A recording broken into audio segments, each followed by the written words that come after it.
सुखदेव स्वामी जो है 7 दिन तक के अनवरत दिव्य कथा श्रवण कराए।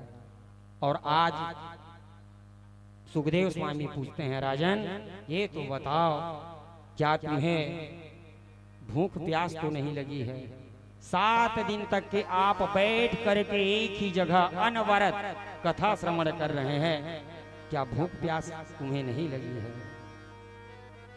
महाराज परीक्षित कहते हैं, भगवान नहीं मुझे भूख सता रही है और नहीं प्यास सता रही है, क्योंकि जिस प्यास ने मुझे सताया उसी के कारण भगवान मैं श्रापित हुआ, इसीलिए अब ना मुझे भूख है और न ही प्यास है। हे परमहंस सुखदेव जी महाराज, नैसाते दुस्सहां क्षुम्नां औत्यक्योदमपि बाधते अपिबन्तं त्वां मुखाम्बोजम् अच्युतं हरिकथामृतम्। नहीं मुझे भूख है और नहीं प्यास है, क्योंकि आपके मुख से निस्सृत मैं दिव्य अमृत रस का पान कर रहा हूँ, इसीलिए न ही मुझे भूख सता रही है और न ही मुझे प्यास सता रही है।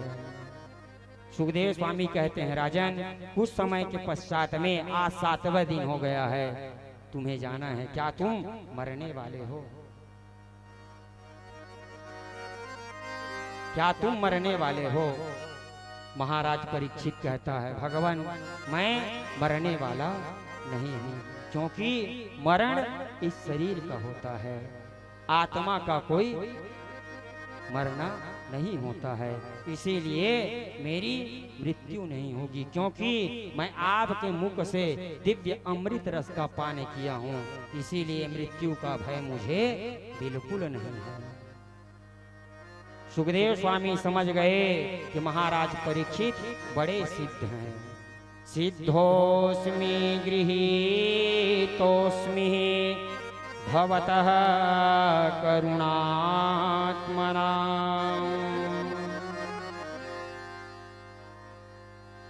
महाराज परीक्षित कहते हैं, भगवान मैं आपके मुख से दिव्य 7 दिवस पर्यंत श्रीमद् भागवत दिव्य अमृत रस पान करके मैं सिद्ध हो गया हूँ, इसीलिए मुझे मृत्यु का भय नहीं है। और अंत में क्रम मुक्ति और सद्यो मुक्ति का दिव्य उपदेश दे करके परमहंस श्री सुखदेव जी महाराज जो है वहां से चल पड़े, क्योंकि परमहंस सुखदेव जी महाराज आध्यात्म दीप जगाने आए थे। अध्यात्म दीपमतिर्तिसितां कमोन्धं संसारिणां करुणया पुराण गुह्यं तं व्याससूनमुपयामि गुरुं मुनीनां। परमहंस श्री सुखदेव जी महाराज जो है दिव्य आध्यात्म दीप जला करके और संसारियों के ऊपर भी महाराज परीक्षित के ऊपर में तो करुणा किए ही हैं, लेकिन हम पूरे संसारियों के ऊपर में परमहंस श्री सुखदेव जी महाराज करुणा करके गए कि संसारिणाम करुणया पुराण गुह्यम तम व्यास सूनमुपयामि गुरु मुनि नाम। ऐसे परमहंस श्री सुखदेव जी महाराज के श्री चरणों में आप और हम सब प्रणाम करते हैं। सुखदेव जी महाराज चल पड़े। महाराज परीक्षित आज आसन लगा करके ध्यान धारणा योग और समाधि से आज महाराज परीक्षित विराजमान है। उस क्रुद्ध ब्राह्मण से प्रेरित होकर के आज तक्षक जो है महाराज परीक्षित को डसने के लिए चल पड़ा। महाराज परीक्षित को बचाने के लिए कश्यप नाम के एक ब्राह्मण भी चल पड़ा। रास्ते में तक्षक और कश्यप नाम के ब्राह्मण का भेंट हो गई। तक्षक ने कश्यप जी से पूछा कि आप कहाँ जा रहे हो? कश्यप जी कहता है कि मैं महाराज परीक्षित को बचाने जा रहा हूँ। तक्षक ने तुरंत वहीं एक विशाल वट के वृक्ष को डसा और कश्यप जी जो है जल निकाल करके कमंडलू में से जैसे ही उस वृक्ष के ऊपर में छोड़े तो वह वृक्ष पुनः हरा भरा हो गया। तक्षक समझ गया कि कश्यप जी महाराज परीक्षित को जीवित कर देंगे।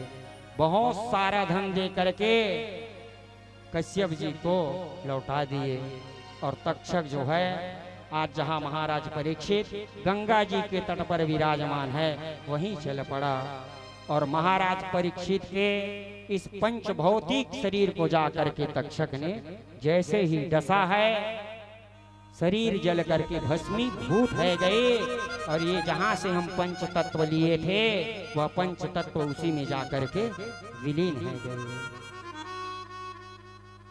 क्षितिजल पावक गगन समीरा, क्षितिजल पावक गगन समीरा, क्षितिजल पावक गगन समीरा, क्षितिजल पावक गगन समीरा, क्षितिजल पावक गगन समीरा, क्षितिजल पावक गगन समीरा, क्षितिजल पावक गगन समीरा, क्षितिजल पावक गगन समीरा, पंचरचित यति अधम शरीरा, पंचरचित यति अधम शरीरा। तो क्षितिजल पावक गगन समीरा और पंचरचित अति अधम शरीरा। तो जहां से जो तत्व लिए थे वह तत्व उसी में विलीन हो गए और आत्मा तो हमेशा अमर होता है। न आत्मा को कोई जला सकता है, न ही आत्मा को कोई मार सकता है, न ही आत्मा को कोई काट सकता है। नैनम छिंदन्ति सहस्राणि नैनम दहति पावकः न नैनम क्लेदयन्त्यापो न शोषयति मारुतः। आत्मा हमेशा अजर है और अमर है। आत्मा वही रहता है, बदल क्या जाता है? बोले काया बदल जाता है, काया परिवर्तन हो जाता है और आत्मा वही रहता है। महाराज परीक्षित जैसे सर्प ने आज डसा, महाराज परीक्षित परम धाम को प्रस्थित हुए। बोलिए वृंदावन बिहारी लाल की जय।